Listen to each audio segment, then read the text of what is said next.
होता ही है।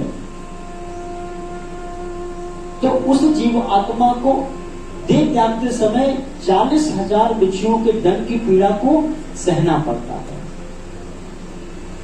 कितनी बार? जब तक वो अपनी इन समस्याओं का गंभीरता से समाधान नहीं कर लेता। तो पहली समस्या जन्म, दूसरी समस्या मृत्यु। अब तीसरी समस्या क्या है? तीसरी समस्या है जरा। जरा कहते हैं बुढ़ापे को। हम में और आप में से कौन ऐसा है जो बूढ़ा होना चाहता है? कोई है ऐसा जो चाहता है कि हम बूढ़े हो जाएं? लेकिन इस मृत्यु लोक पर इतने कष्टों के बाद जब हम शरीर प्राप्त करते हैं तो वह शरीर अपने आप धीरे धीरे बूढ़ा होता है। और बूढ़े शरीर को जवान रखने के लिए हम भरसक प्रयास करते हैं, योगा करते हैं, अनुलोम विलोम करते हैं, कपाल भारती नहीं, कपाल भारती, हमें तो लगा कमाल भारती तो कपाल भारती भी करते हैं।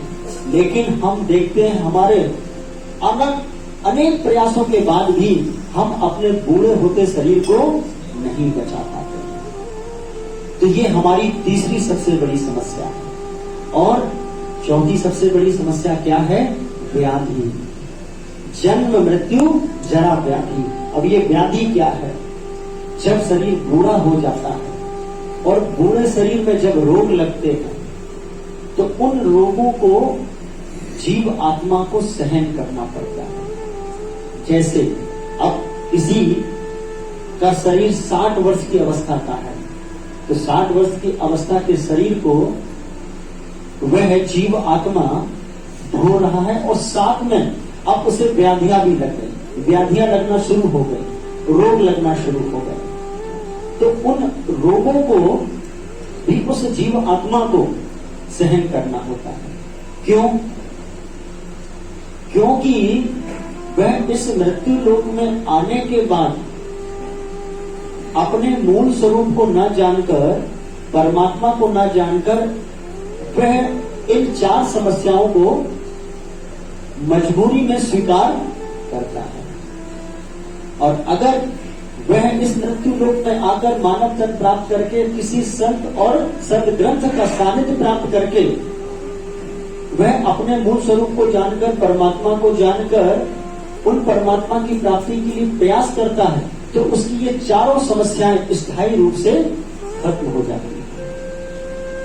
लेकिन जब तक हम इन 4 समस्याओं के विषय में गंभीरता से नहीं समझेंगे तब तक हम परमात्मा से मिलने के लिए, उनसे जुड़ने के लिए लालायित नहीं होंगे। तो अब इन 4 समस्याओं के समाधान के लिए प्रचुर मात्रा में हमारे पास ज्ञान होना चाहिए। तो उस ज्ञान को प्राप्त करने के लिए हम किसी सत्संग में भाग ले सकते हैं और उस सत्संग में भाग लेकर अपनी इन मूल समस्याओं के समाधान के लिए ज्ञान प्राप्त कर सकते हैं। तो भगवान ने इन 4 समस्याओं के समाधान के लिए भगवत गीता में किस ज्ञान को प्रदान किया है? वैसे तो 700 श्लोक इन 4 समस्याओं के समाधान के मूल आधार हैं, लेकिन हम कह सकते हैं कि नहीं, हमारे पास ज्यादा समय नहीं है ज्ञान प्राप्त करने का, तो हमें अति सूक्ष्म मार्ग बताइए जो इन 4 समस्याओं का साधन हो। तो वह साधन क्या है? इन 4 समस्याओं का समाधान करें। किस प्रकार इन 4 समस्याओं से हम निवृत्त हो सकते हैं? भगवत गीता के किसी एक श्लोक को स्वीकार करके। तो भगवान भगवत गीता के 18वें अध्याय में इन 4 प्रकार की समस्याओं के समाधान का मूल महामंत्र प्रदान कर रहे हैं। वे कह रहे हैं कि अगर जीवात्मा मृत्यु के अंतिम समय तक मेरी शरणागति को स्वीकार कर लेता है तो वह इस जन्म, मृत्यु, जरा, व्याधि के चक्र से मुक्त होकर शाश्वत धाम में स्थान प्राप्त कर लेता है। तो भगवान अपने शब्दों में कह रहे हैं, सर्वधर्मान् परित्यज्य मामेकं शरणं व्रज अहं त्वां सर्व पापेभ्यो मोचयिष्यामि मा शुचः। भगवान कह रहे हैं कि सभी प्रकार के धर्म का त्याग करके आप मेरी शरण में आ जाओ।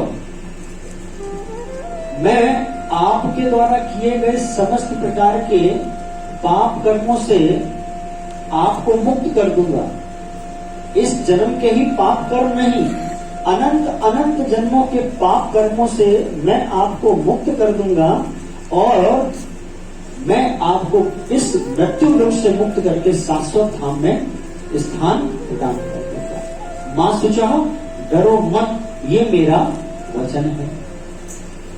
अब यहां थोड़ा सा रुकते हैं और आगे की बात समझने का प्रयास करते हैं।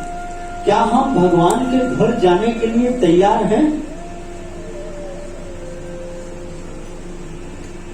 नहीं, ऐसे ही बोले नहीं। क्या हम भगवान के घर जाने के लिए तैयार हैं या भगवत धाम जाने के लिए तैयार हैं? मेरी बात समझने की कोशिश कीजिए, फिर मैं आपकी बात समझने की कोशिश करूंगा।